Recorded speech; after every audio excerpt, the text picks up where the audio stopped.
That's one of the things I struggle with, just that question of how do we look at really boosting yield and quality, because it's not a straightforward answer. The main thing I've been really recommending to a lot of growers is that focus up front. Making sure that if you've got your soil tests, if you can build them, you get them up to around what we deem to be kind of a critical level, or at the point at which if you add fertilizer, you're at about 100% maximum yield.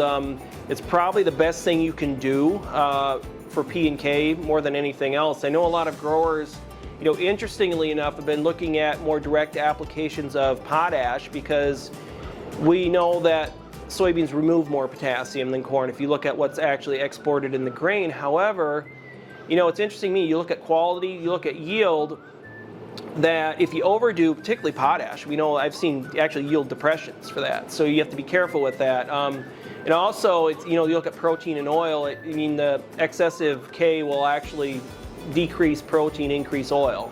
So, there's some trade-offs there with some of that where it's not always straightforward. That's where, again, I've had really good success where I can do it. There's obviously some soils where I think direct, every application every year would help. High pH soils for phosphorus is a good one.